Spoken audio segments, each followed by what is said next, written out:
So today we have to read from Beyond the Modes of Nature is the chapter, and we have to read from the movement by which this ascension is determined.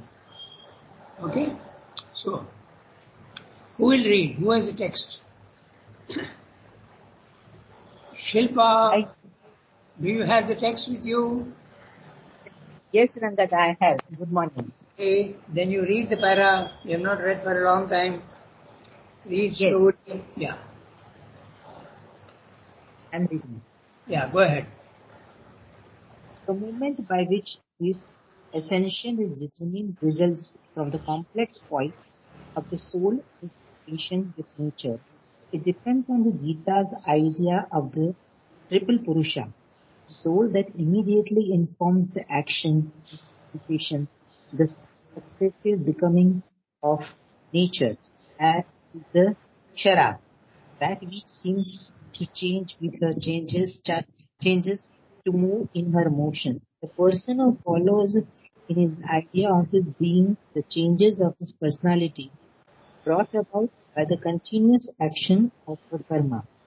Nature here is the kshara, a constant movement and mutation in time, constant becoming. But this nature is simply the executive power of the soul itself.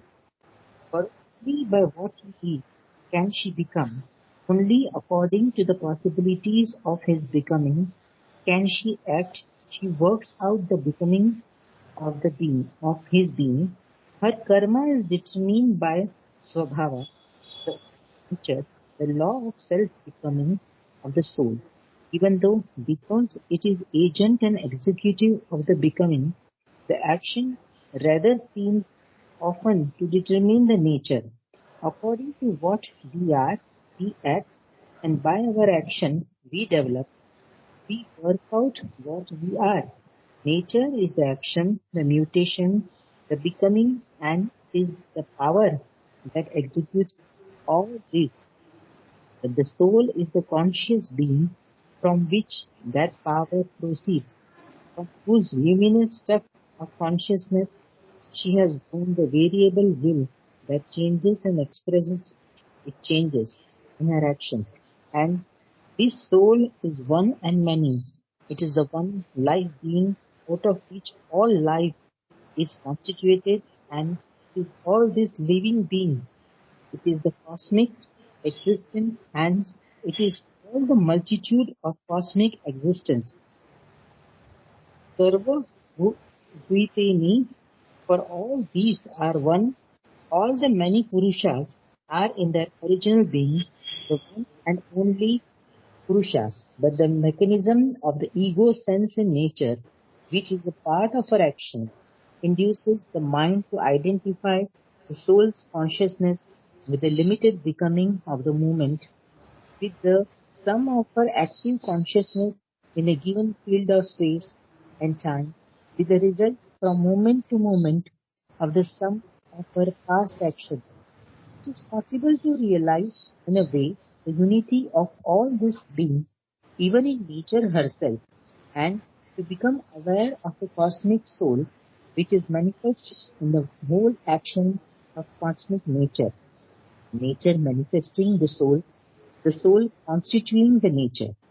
But this is to become aware only of the great cosmic becoming, which is not false or unreal, but the knowledge of which alone does not give us the true knowledge of ourself. For our true self is always something more than this and something beyond it.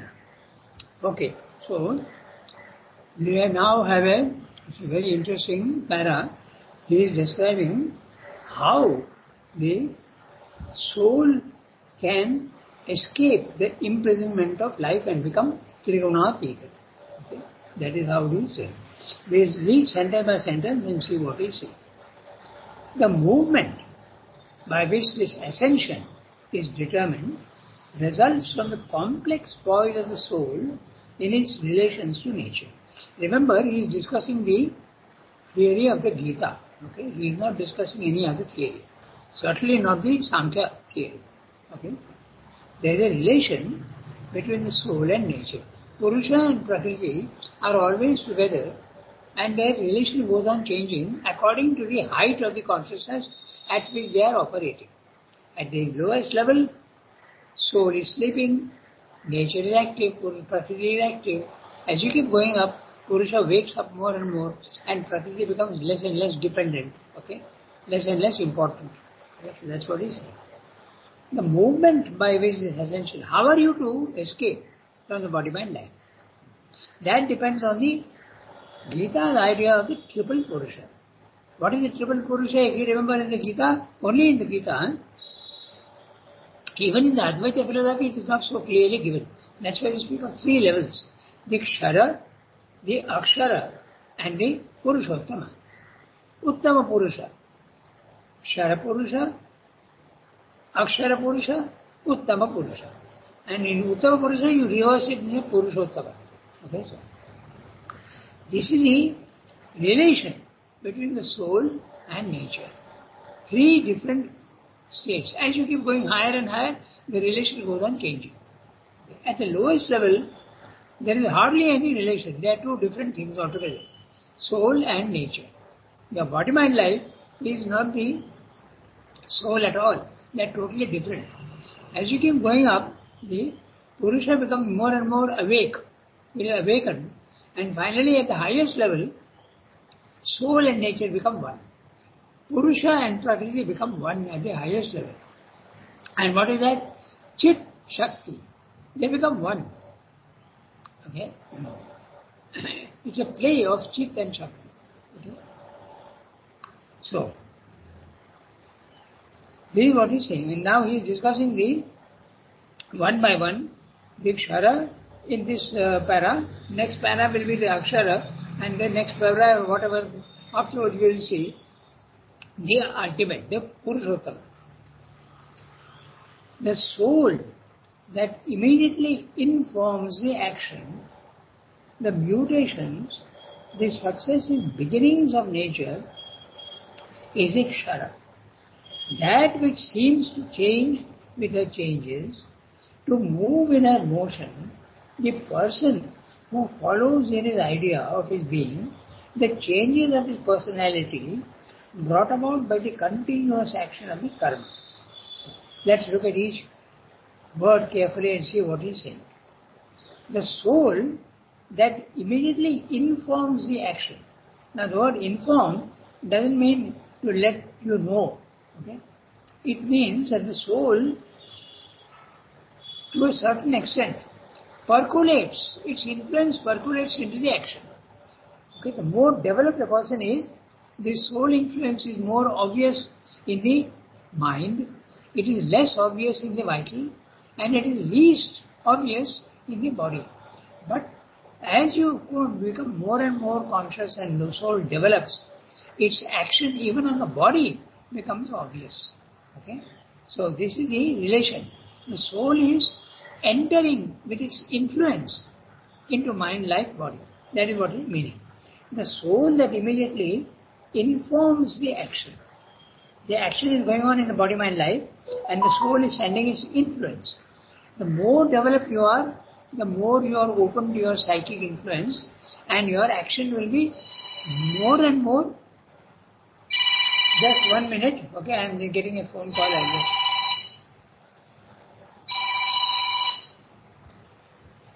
Hello, Tarika. The class is on. Yes. I'm unable to join. I don't know. I'm trying from 10 minutes, but nothing is happening. I don't know why, but maybe there's something problem at your end. Okay? We are in the class now. We are going on now. Yeah, that's right. You are on Skype or Teams or? No, Skype. Not Skype. No. I'm unable to join. I don't know why it's not coming up. Okay. Okay. Bye. Can you call me on Skype? I don't know how to do that. Harika, you please join the class through the link. Archana The link you join in that. It is going on in Team and Skype both. You can join anyway. Okay, Archana There must be some problem at your end. You have the link. No, I'm saying, Archana is saying to join with the link. You have the link, na? So click on that link. I'm not getting it. I don't know why I'm not Okay, getting it may be any. I don't want to do that. Yeah. No? Okay, it's an individual problem, it looks like. Okay, bye. Bye. Alright, so, we were in the soul. Now, Sranga is saying, the Kshara Purusha is not really the soul. It is nature which is the Kshara. Okay? The nature is going on moving. We know that. In the self, the second level, there is no movement at all. This question of movement is a very important one. And when there is movement, there is automatically ignorance and there is automatically also a haziness about the truth. We know that very clearly. When there is no movement, then there is clarity. Okay? So here, the Kshara Purusha is the soul which is identifying itself with nature. And the soul is thinking that I am body, mind, life. That is what is meant. Actually, it's a nature that is going on, doing the actions, and the soul is thinking I am doing the action. And the soul is not really the conscious soul, but the soul has reflected in the body, mind, life, which is the ego. The ego thinks that I am body, mind, life. Okay? It's the reflection of the soul, which is the ego in us. Okay? It's a representative of the soul, which thinks that it is. So Sranga is very clear. Nature is the Kshara. Okay? And the soul is identifying itself with the Kshara, the movement. Kshara is transiency, movement. Okay? That which is constantly changing, mutating. Okay? Even the body, mind, life is constantly changing. We know that. Even the body is changing. Okay? We know that. Every instant, every time I'm breathing also, I've changed. I've thrown out something from myself and I've inhaled something from myself. Every time I eat also, the same thing is happening. But you don't see the change, but it is happening. The change is there. That is nature. Nature is clear. A constant movement and mutation in time. Okay, because when you are outside time, there is no change at all. That's the self, the witness self, Sakshi. A constant movement and mutation in time, a constant becoming. So, now here is again another, becoming means going on changing. When you use the word being, there is no change. Depends on the context. But when you say being, it means the self, okay, which is static. No movement at all in the being. So, it's a becoming. The nature is always a becoming, constant movement. But this nature is simply the executive power of the soul itself. Nature is not something different. Okay? In the Sankhya philosophy, it is something different. In many other things also, there is a difference. And the difference is practical. It is true that when you realize your soul, you find that you are not the body, mind, life, and you are the soul. So there is a difference between the two. Yet in the Gita, the difference is not 100%. The difference is there is a relation. There is a connection. You may experience the Purusha 90%, and that 10% later on, as we have found out, Bharta, Anumanta, we realize that the body, mind, life is not absolutely devoid of any connection with me. There is a connection. After all, I did come into this body, mind, life. There is a connection. You realize that. That's what Sranga is saying. Okay? But this nature is simply the executive power of the soul itself. There is a connection with the soul. Okay? It's the soul's power that is manifesting in the Prakriti, in the body, mind, life. For only by what he is can she become. This is the Gita and Sranga also. It is because the soul exists that the body, mind, life exists. Okay? Otherwise, it will not be a meaningful existence. For only by what he is, she can become. Only according to the possibilities of his becoming can she act. We know very well he is the Anumanta. The Purusha is the Anumanta, the permission giver. If the permission is not there, then the action stops. Okay, because you become the consciousness becomes the Purusha and the action stops. But the action in the body-mind life continues. But the action in the consciousness of the soul stops altogether. Okay? These are all very complex ideas which you have to slowly think about them and meditate. It doesn't mean to say that one who is in the Brahmic consciousness stops acting physically. It doesn't. Physically it's going on, but it's going mechanically. And who is doing that? Nature is making the body-mind life move, but not the soul's permission. The soul's permission is withheld. In the ignorance, the soul identifies itself with the action of nature, and you think that you are acting, which is the ego. Okay? So, this is what is, it's a little complex, and you more think about it, the more clear it becomes. Okay? So, nature here is Shara, a constant movement and mutation in time, a constant becoming. But this nature is simply the executive power of the soul itself. There is a connection. Or only by what he is can she become. Only according to the possibilities of his becoming can she act. She works out the becoming of his being. Okay? Now this is interesting. She works out the becoming of his being. That means to say that the being has certain possibilities, and that exactly is the Swabhava. Each soul also has a Swabhava. Okay? Sometimes you feel that all souls are the same. It is not so. They are essentially one, but again all different.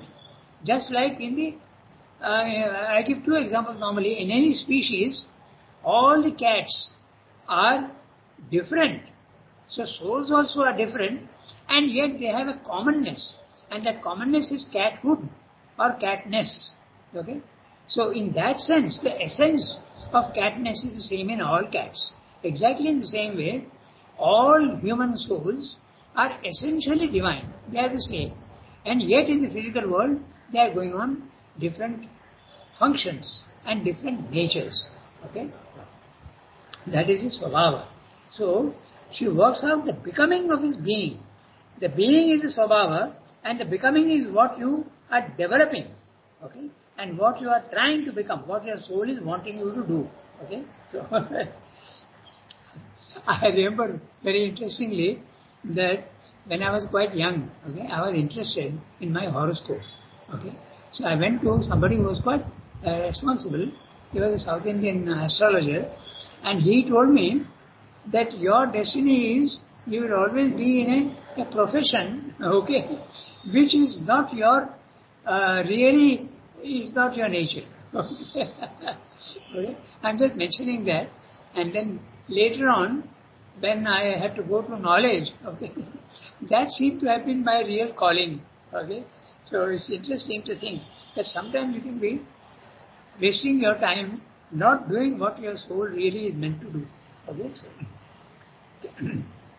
then I go to the next sentence. Her karma, the karma of the nature, body mind life, is determined by Swabhava, the nature of the soul. Own nature, Swabhava. That's the own nature. Surendra is translating into English. Own nature is Swabhava, the law of self-becoming of the soul, even though, because it is the agent and executive of the becoming, the action rather seems often to determine the nature. Okay? We feel that a person's nature is what he is, how he is behaving. But that is the outer characteristics. Someone is irritable, someone is calm, someone is selfish, someone is not selfish. These are all things which are the action. And you identify yourself with that. There is a nature of the nature and there is a nature of the soul. The two are different. Okay?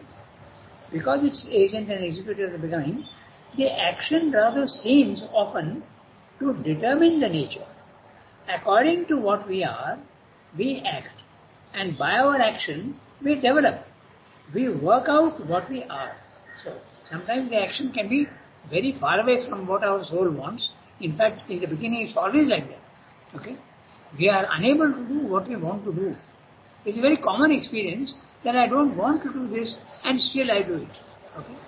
So, this is even in the Gita it is described. Arjuna is asking Sri Krishna, why is it that I act in such a way even if I don't want to? Okay? So that is here the implication is there, that the action rather seems to indicate the nature, but the nature of the soul. It's not like that. Okay? According to what we are, we act, and by our action we develop, we work out what we are. Nature is the action, the mutation, the becoming. And at our individual level, normally you can say it's a body-mind life, which is the nature. Okay? The becoming. It is the power that executes all these. But the soul is a conscious being from which that power proceeds. Okay? The power, the nature comes from the soul. There is a connection. The Sankhya may not agree, but definitely Ranga agrees and the Gita also agrees very clearly. And that relation becomes obvious as you keep going higher and higher, you see that they are really the same. Okay? And this continues right up to the overmind level. Even at the overmind level, you see there is a difference between Prakriti and Purusha. That was Srenga's experience also. And that is what he understood, that there is a plane which has to be even higher. Okay? And by the way, in Mayavada, the Prakriti is illusion, but not in Advaita. Advaita, the Prakriti is not illusion, but it is separate from Purusha, even at the overmind level. So Sremdo found that although they are essentially the same, still there is a difference between nature and the soul.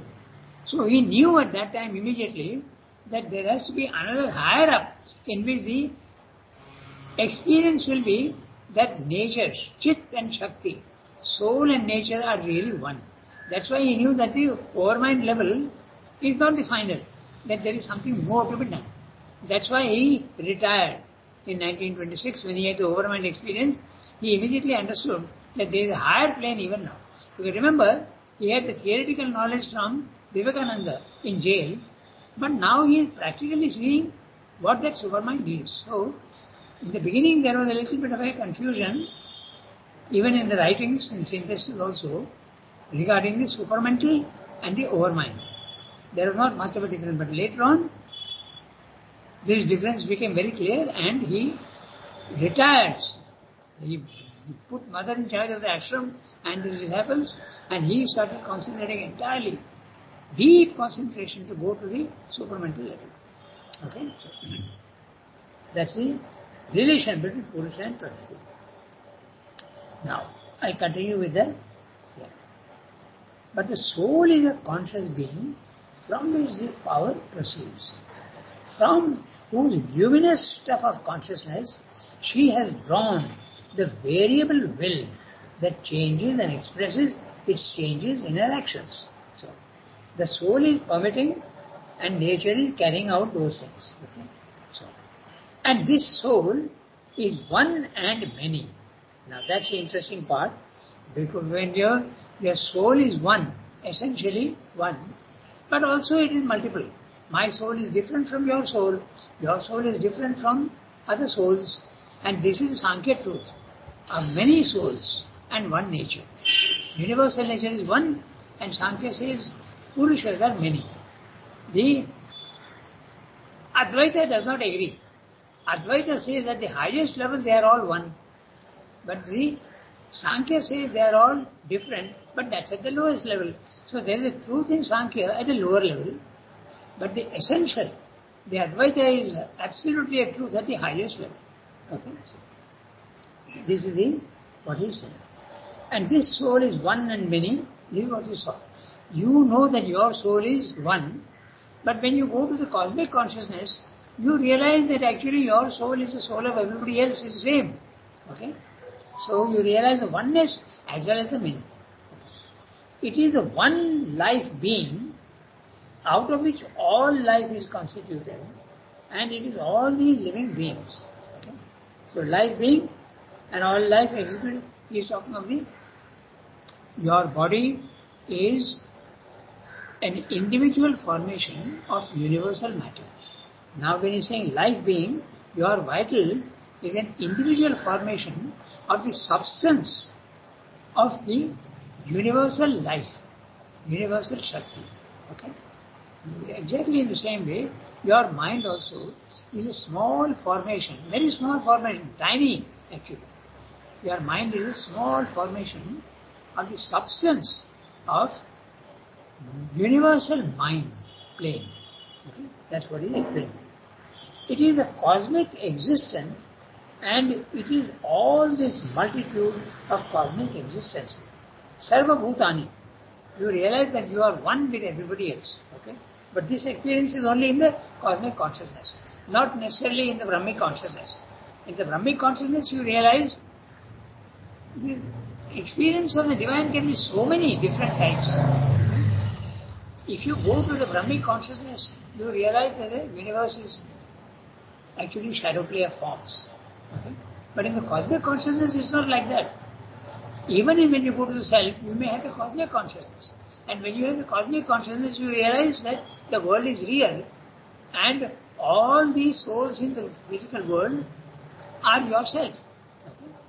So this is what he is explaining here. Okay? It is the one life being, the universal life.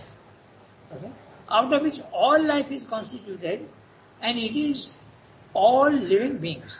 Usually in the Advaita philosophy they explain this in this way. Take mud, okay, and each pot is made from that mud, and all the pots are made from that same mud. This is how the Advaita philosophy puts it. Okay, so very clearly you can understand at the body level, at the vital level, and the mental level. Sarva Bhutani. For all these are one. All the many Purushas are in their original being the one and only Purusha. So this you experience at the highest level. But the mechanism of the ego sense in nature, which is part of our action. Nature, ego belongs to nature. It belongs not to the soul at all, but nature. It's a reflection of the soul in nature, the ego, which is part of our action, induces the mind to identify the soul's consciousness with the limited becoming of the moment, with the sum of our active consciousness in a given field of space and time, with the result from moment to moment of the sum of our past actions. So, what Sridhar is saying is that the ego induces, encourages the mind, and very successfully does that. Okay? You identify yourself with your body mind life. Okay? So the soul is put into the background and the ego is saying you are body mind life. And remember that ego is only a shadow, a vague shadow of the self. Okay? That sense of I-ness and my-ness is actually the soul. But when it comes down, the soul doesn't have the sense of I-ness and my-ness. But it becomes the ego when that sense of I-ness and my-ness comes. Okay? And it identifies itself with everything in the moment. So they use the word with in three ways. First is the soul's consciousness with the limited becoming of the moment. Okay? Everything that's happening, the soul thinks that it is happening to me. Second, with the sum of our active consciousness in a given field of space and time. Third, with the result from moment to moment of the sum of our past actions. In other words, the past, the present, and also you have a vague sense of the future. All these are actually, you are identifying yourself with the body-mind life. It is possible to realize in a way the unity of all these beings, even in nature herself, and to become aware of the cosmic soul, which is manifest in the whole action of cosmic nature. Nature manifesting the soul constituting the nature. So, this is nature manifesting the soul, and the soul constituting the nature is what normally you would think of it as the cosmic consciousness. You think nature is the universal nature is the divine. Okay? So, what is it called? pantheism. Okay? You think that nature is the divine. But this is to become aware only of the great cosmic becoming. Okay? The great cosmic becoming is the cosmic consciousness. When you enter the cosmic consciousness, you feel that you are everything and the divine is there everywhere. Which is not false or unreal, but the knowledge of which alone does not give us the true knowledge of ourselves. For our true self is always something more than this and something beyond it. So what Swami is saying is that you realize the Akshara Purusha, but the Akshara Purusha is not the ultimate. There is the Uttama Purusha. There is a supermind beyond this. Level 2 is not the ultimate reality. That's what he said. Now he discusses the Akshara Purusha in detail. So we still have 8 minutes and we can read the next one. So, who will read? Anyone can read. Kiran, will you read? Yes, Ranga. Go ahead. For beyond the soul. For beyond the soul lifeless in nature and bound up with its action is another status of the Purusha, which is entirely a status and not at all an action. That is the silent, the mutable, the all-pervading, self-existent, motionless self, Sarvagatam Akama. Achalam. Sarvagatam Achalam. Immutable being and not becoming the Akshara. In the Akshara, the soul is involved in the action of nature. Therefore, it is concentrated, loses itself as it were in the moments of time, in the waves of the becoming, not really, but only in appearance and by following the current in the Akshara. In the Akshara, nature falls to silence and rest in the soul. Therefore, it becomes aware of its immutable being. The Akshara is the Sankhya's Purusha, which it reflects the varied workings of the gunas of nature. And it knows itself as the Saguna, the personal, the Akshara, in the Sankhya's Purusha, when these gunas have fallen into a state of equilibrium. And it knows itself as the Nirguna, the impersonal.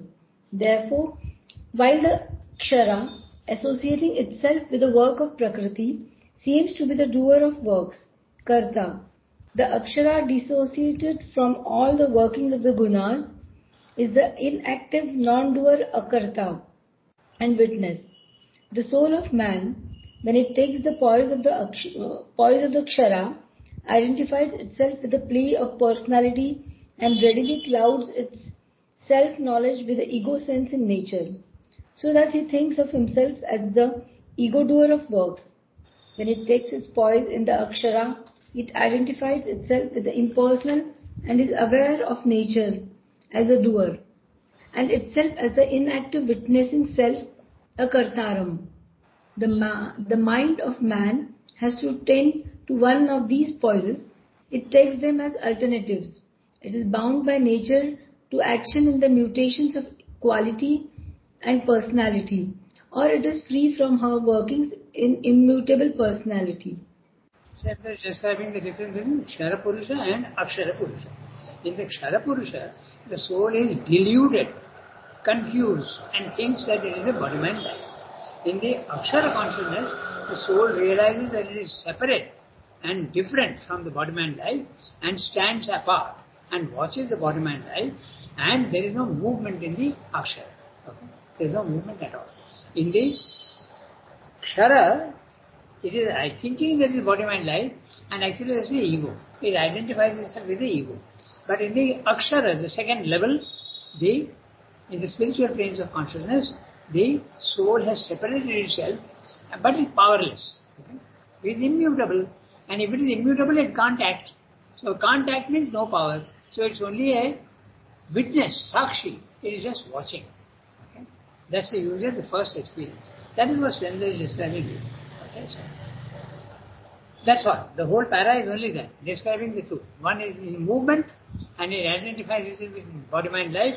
In the other, it realizes it is not body-mind life and becomes the immutable, the akarta, Okay, he is akartaram. He is not the doer at all of action. It is nature which is doer.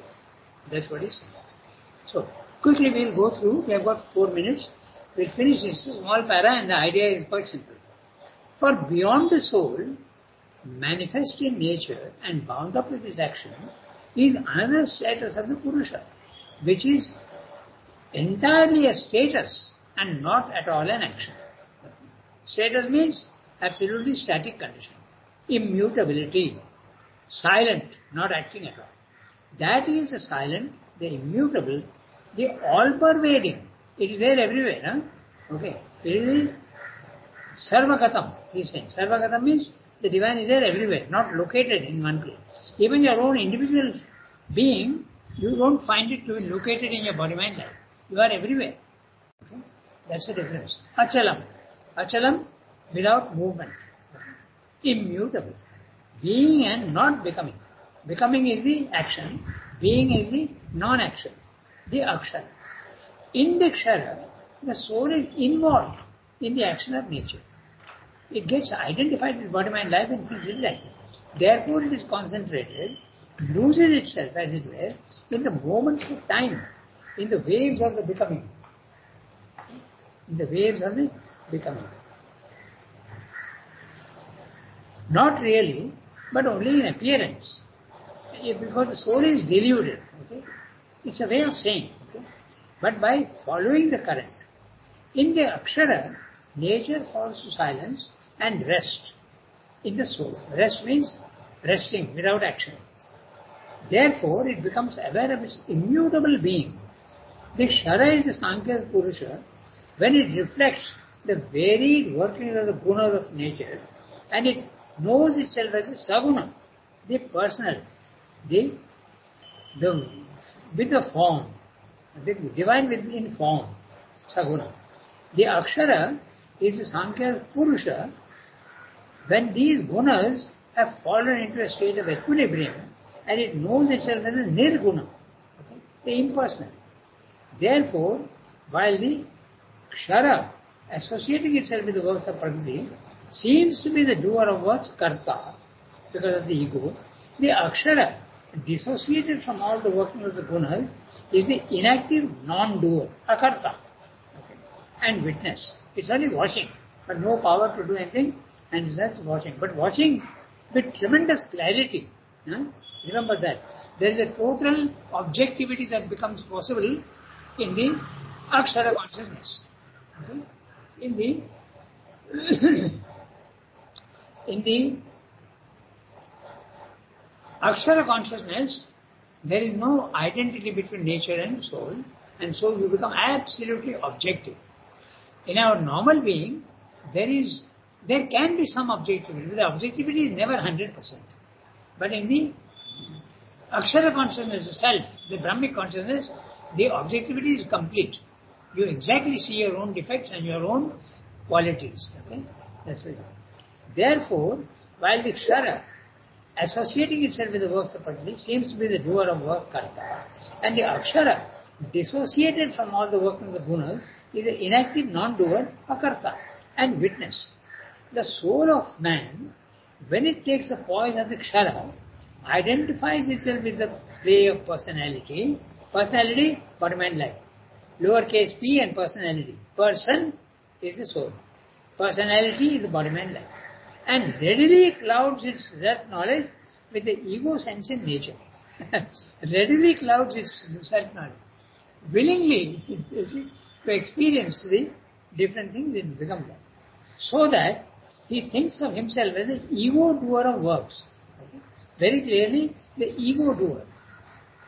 When you feel that you are the doer, the ego is there. When it takes its poise in the akshara, it identifies itself as the impersonal and is aware of nature as a doer and itself as the inactive witnessing self, akartaram. The mind of man has to tend to one of these voices. It takes them as alternatives, that they are two different things. But the Gita says they are not really two different things, they are only two stages of the development. It is bound by nature to action in the mutations of quality and personality. So, quality and personality, saguna. Or it is free from her workings in immutable impersonality, nirguna. Okay, that's what it is. We will stop here today. And next time, Acharya has already said what we have to read. But these two, the status and the immutable, that's what we'll read next time. Okay? Okay. Bye, everybody. Thank you, Ranga. Yeah. Very Thank you, good. Ranga. Good night, Yeah. Ranga. Today,